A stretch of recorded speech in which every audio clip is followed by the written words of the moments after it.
Hey guys, I am the Comics Kid 2099 and I am here for a video on Missed opportunities. If you've never seen one of these videos before, I talk about movies, comic books, TV shows, novels, and I say, this is the plot that they went with, and instead what they should have done is this right here. Last week I talked about the Pirates of the Caribbean movies, specifically the middle two movies, 2 and 3, and I talked about how those two movies, in my mind, they were originally constructed as one movie, and then they were split up into two movies, mostly to get more money from the audience. I talked about that last week. If you want to see that video, go check out last week's video. This week, I wanted to talk about something involving the Pirates of the Caribbean movies. Once again, this involves the second and third movies.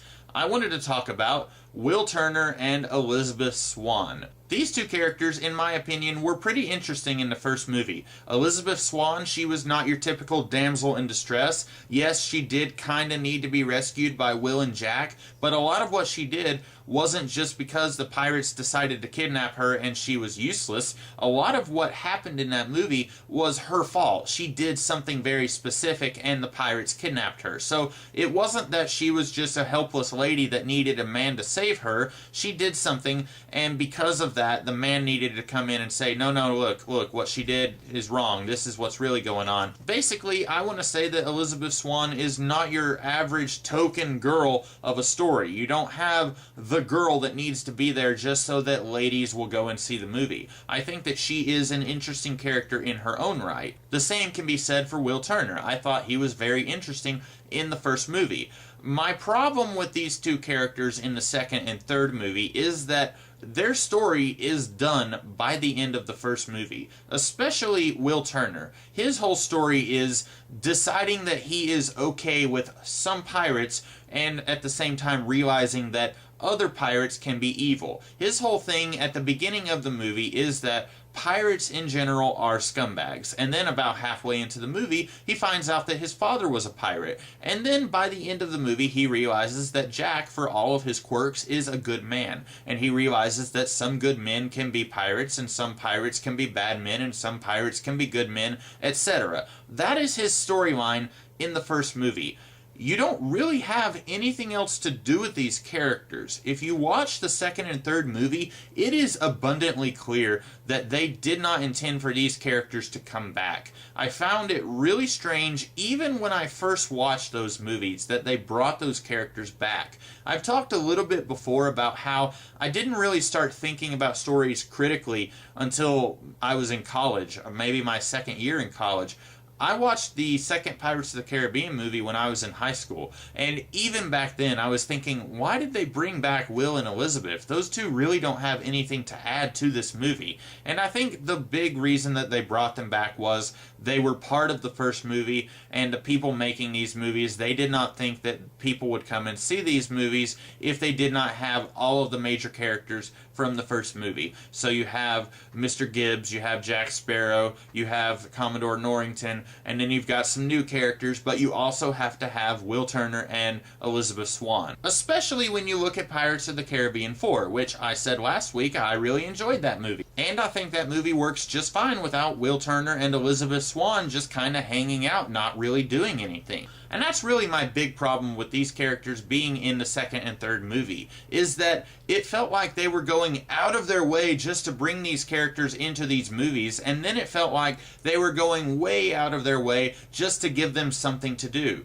Well, Will's storyline is over, so what do? Why don't we reveal that his father is like made out of seashells and is working for Davy Jones? Yeah, that'd be cool, wouldn't it? Why don't we have Elizabeth try and trick Jack Sparrow into dying? Yeah, that'd give her something to do, because she really doesn't have anything to do in these movies. I'm sure there's some people out there who are fans of Will and Elizabeth, and they love that they have this little love story going on throughout those three Pirates of the Caribbean movies, and they're like, boy, I ship those two kids so hard. I still don't think that you needed them in 2 and 3. I think they could have had their happy ending at the end of movie 1, and you wouldn't have lost anything if you took them out of movies 2 and 3. If anything, I think they would have had more of a happy ending if you didn't use them in 2 and 3. This is kind of a spoiler for movie 3, but they have to kill Davy Jones, and then when they do that, it's like, well, we need to replace him with somebody else. So what they do, Will Turner dies, and then he replaces Davy Jones, and then it's like, he only gets to see his wife, and as we find out at the end of the movie, his son once every 10 years. I think every 10 years he gets to go and hang out on the land. That's not really a very happy ending for your characters. I think even the people who were huge fans of Will and Elizabeth, even if they had said, I'm not going to watch movies 2 and 3 unless they have Elizabeth and Will in it, and I never watched movie 4 because it didn't have Elizabeth and Will in it.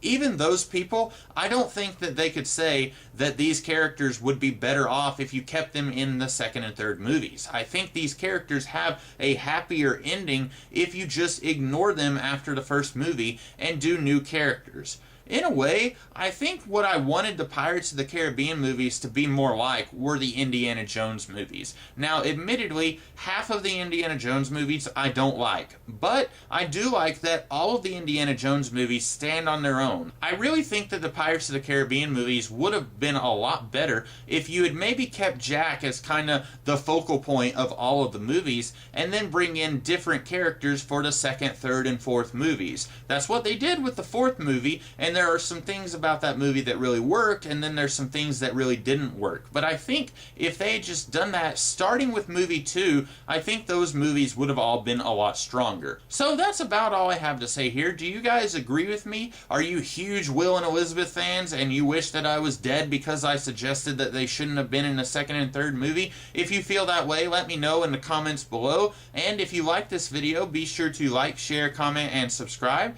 And I will be back tomorrow with a different kind of video. So, until then, I will see you guys later. Have a great day.